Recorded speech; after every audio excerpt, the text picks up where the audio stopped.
Buenos días, con este video pretenderemos dar a conocer los temas de la contabilidad básica vistos a lo largo del segundo módulo correspondiente al primer semestre de Contaduría Pública en la Fundación de Educación Superior Institución Tecnológica San José.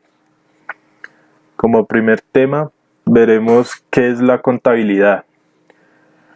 Es la disciplina que se ocupa de estudiar y analizar las transacciones de tipo económico y financiero que conciernen a la empresa, con el objetivo de registrarlas en los libros contables de la compañía de acuerdo a los parámetros que establece la regulación. En este sentido, la contabilidad es una disciplina que se ocupa especialmente de estudiar y realizar mediciones sobre las finanzas y patrimonios que disponen los individuos a las empresas para de esta manera conocer a ciencia cierta el estado de las cuentas y así estos puedan disponer mejor del dinero, planear inversiones, compras, entre otras operaciones, y por otro lado, que estos cumplan en tiempo y forma con los tributos y reglamentaciones vigentes en sentido tributario.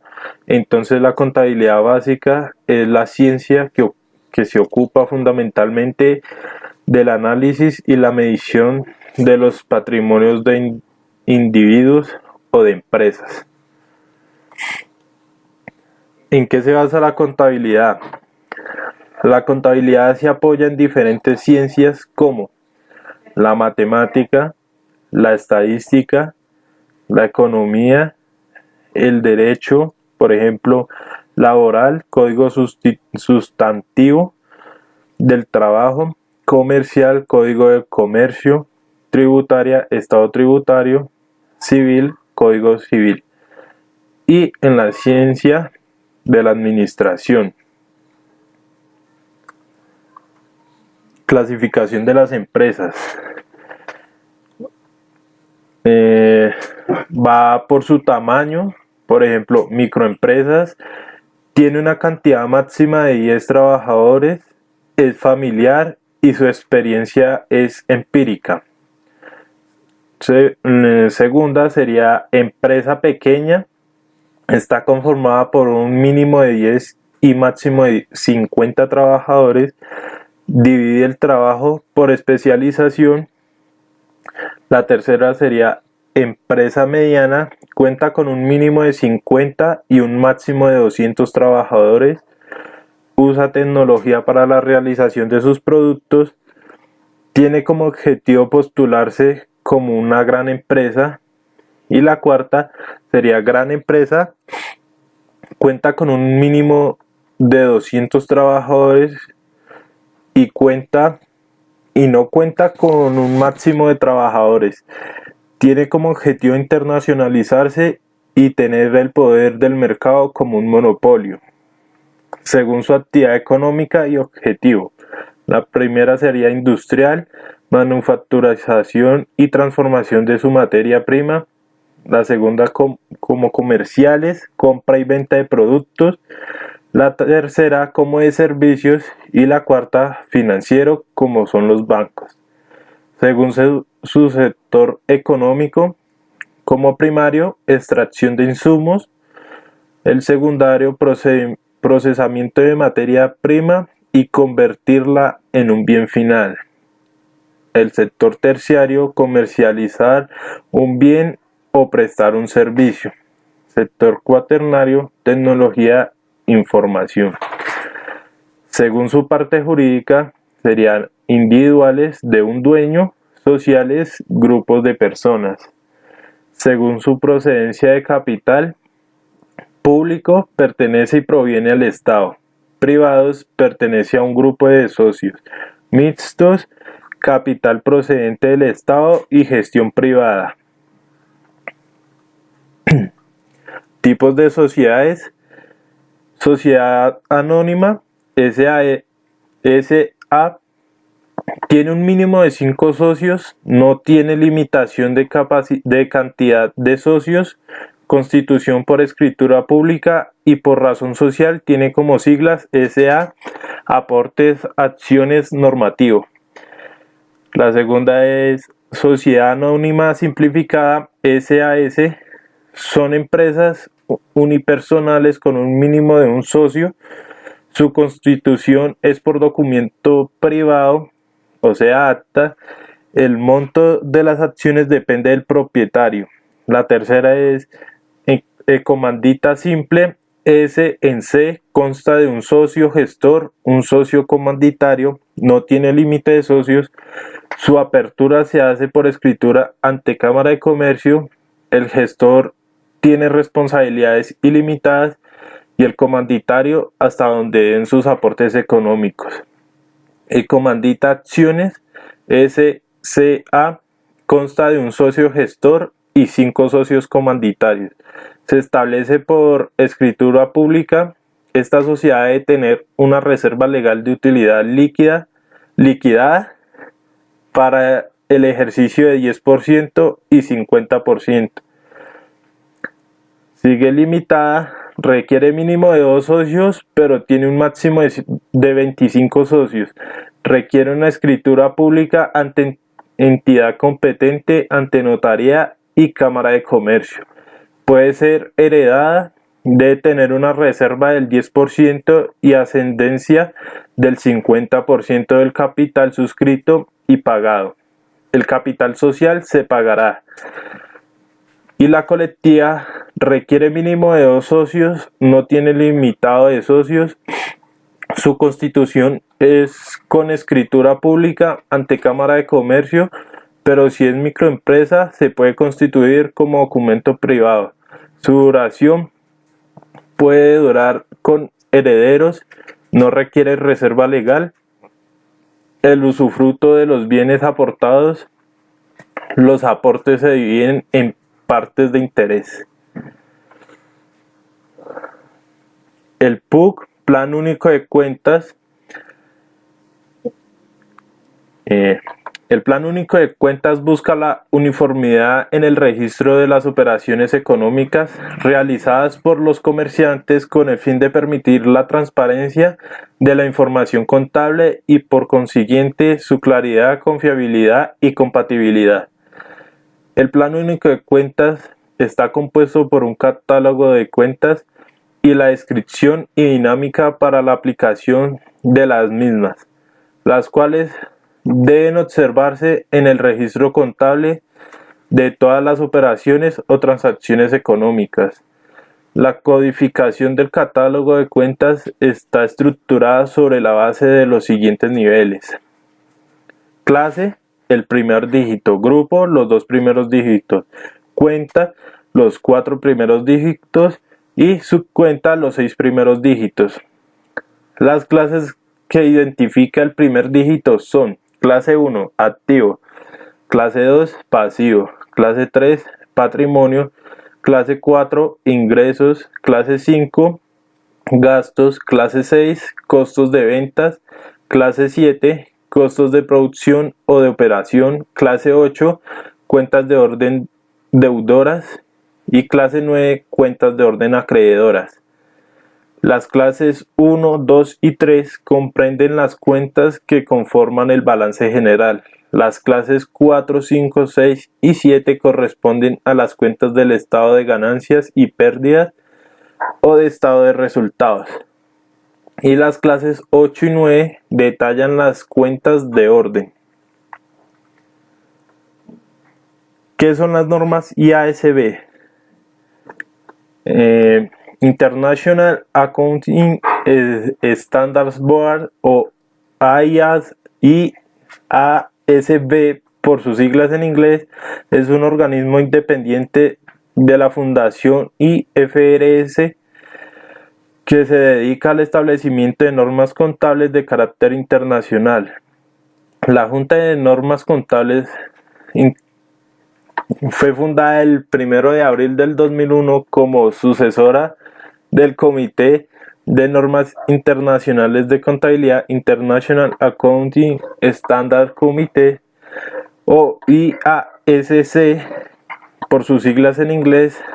Es responsable del desarrollo de normas internacionales de información financiera y de fomentar el uso de aplicación de estas. El 31 de diciembre del 2001, la Fundación de Normas Internacionales de Contabilidad IASF se incorporó al Estado de los Estados Unidos de Delaware como una organización exenta de impuestos. La IFRS es un organismo independiente no lucrativo. Su misión es la de desarrollar en el interés público un conjunto de normas internacionales de información financiera, las cuales deben ser de alta calidad, de fácil entendimiento, aplicables y globalmente aceptadas. Las normas internacionales de información financiera están basadas en principios contables articulados. Las normas internacionales de información financiera son desarrolladas por la Junta de Normas Internacionales de Contabilidad, organismo que forma parte de la Fundación IFRS. La Junta de Normas Internacionales de Contabilidad asumió la responsabilidad sobre las normas internacionales de información financiera, luego de volverse sucesor del Comité de las Normas Internacionales de la Contabilidad el 1 de marzo del 2001.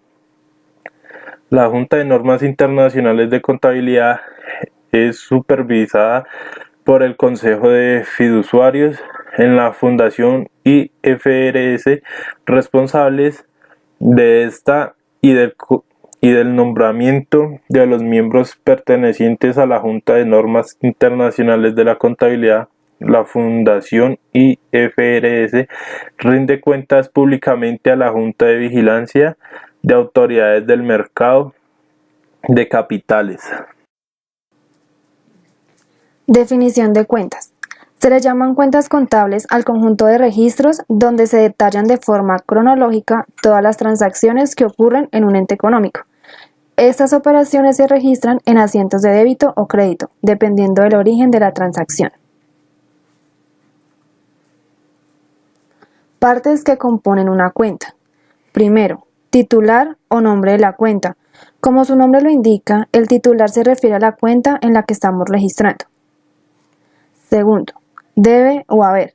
El debe, también llamado débito, se coloca en la parte izquierda de la cuenta y representa todo lo que entra al negocio o el motivo de por qué salió algo. Haber o crédito es la parte derecha de la cuenta que representa todo lo que sale de la empresa. Saldo es la diferencia entre el debe y el haber. Balance de apertura. El balance de apertura expresa la situación en la que se encuentra la empresa al inicio de un ejercicio contable, es decir, es el balance que se realiza al inicio de cada ciclo contable para ver cuál es el estado financiero y la situación patrimonial al principio de cada año.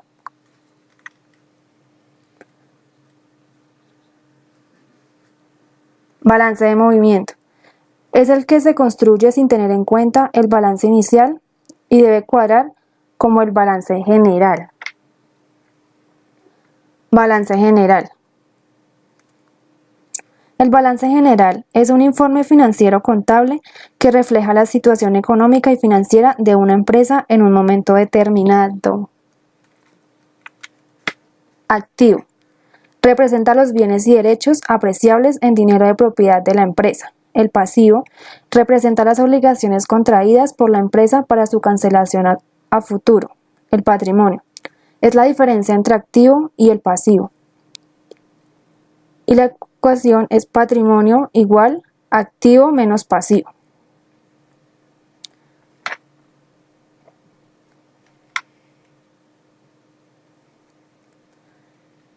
Cuenta de resultado. Reales, activo, pasivo y patrimonio. Y las nominales son las cuentas nominales son también llamadas de resultado porque al final de un ejercicio contable dan a conocer las utilidades, gastos, costos y son transitorias porque se cancelan al cierre del periodo contable. Ingresos son los valores que recibe la empresa cuando realiza una venta o presta un servicio con el fin de obtener una ganancia.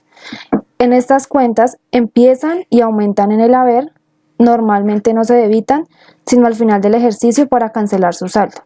Costos. Representa el valor de adquisición de los artículos destinados a la venta. En estas cuentas se empieza y aumenta en el debe, disminuye y se cancelan en el haber. Normalmente se acreditan con saldo débito. Gastos. Una empresa debe efectuar pagos por los servicios y elementos necesarios para su buen funcionamiento. Esto constituye un gasto o una pérdida porque esos valores no son recuperables. Ejemplo, pago de sueldos, arrendamientos, servicios públicos y otros. Bueno, a continuación vamos a dar unos pequeños ejemplos sobre los balances. La empresa Los Quiero Mucho inicia operaciones con fecha febrero 1 con las siguientes cuentas. A. Caja 995.500. B. Otros fondos 1.543.900. C. Nómina por pagar 836.700. D. Bancos 5.784.000. E. Mercancías 4.567.905. F. Muebles y enseres 1.560.000. G. Vehículos 8.065.100.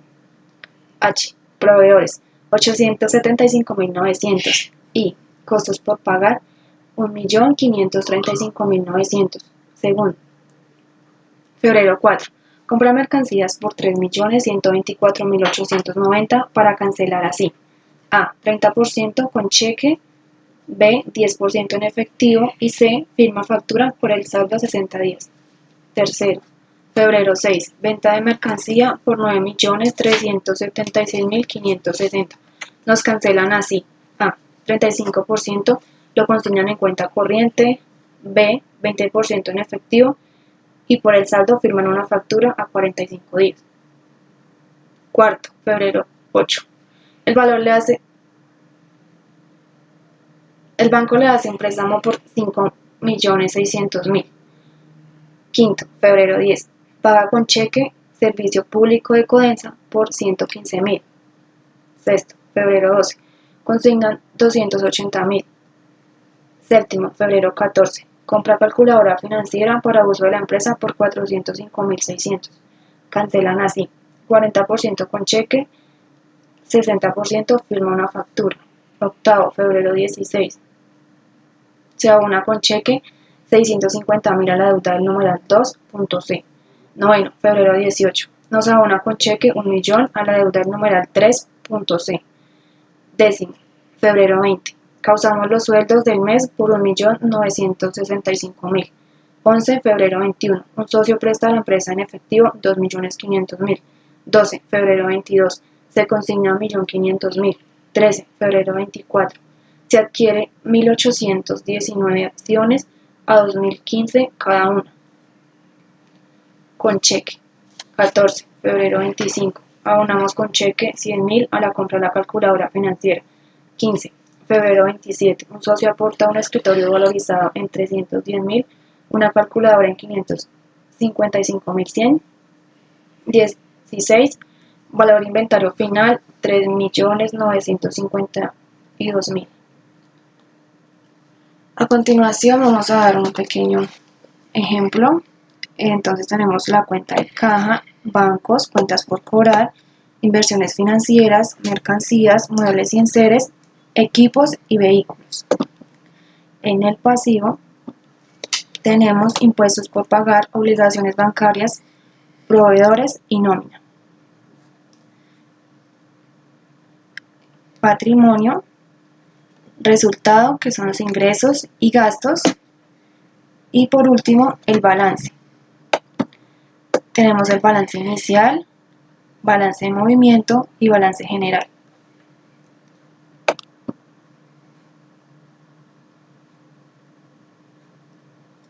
Entonces tenemos los resultados, que son ingresos y gastos, los resultados del balance de movimiento, que son los ingresos y gastos, y del balance general, que son los ingresos y gastos, también de los dos. Inventarios Cardex. Los CARDEX son un mecanismo mediante el cual se controla el inventario de las mercancías, registrando en ella las entradas, salidas y su correspondiente valor. Entre ellos encontramos PEPs, primeros en entrar, primeros en salir, WEPs, últimos en entrar, primeros en salir, y promedio ponderado. Soportes contables. Los soportes contables son documentos de base para registrar las operaciones comerciales de una empresa, teniendo en cuenta los requisitos legales que sean aplicables según el tipo de hecho.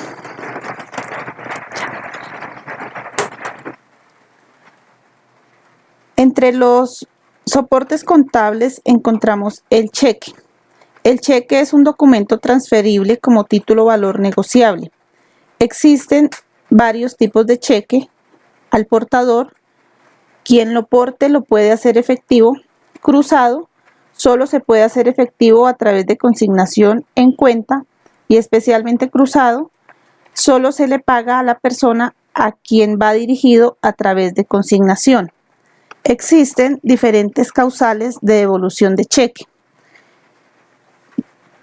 Fondos insuficientes, cuenta cancelada, cuenta saldada, saldo embargado, orden de no pago, presentación del cheque después de librado, firma no registrada y cheque enmendado.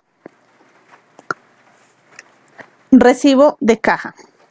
El recibo de caja es un documento soporte en el cual constan los ingresos en efectivo recaudados por la empresa. Recibo de caja menor. Documento que se emite por constancia de dinero que sale de la caja menor por concepto de compra o pago detallado. Consignación.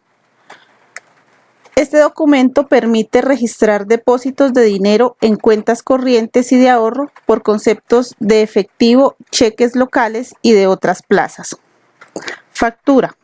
La factura es un documento que goza de valor probatorio, refleja y hace constar la adquisición y entrega de un bien o servicio.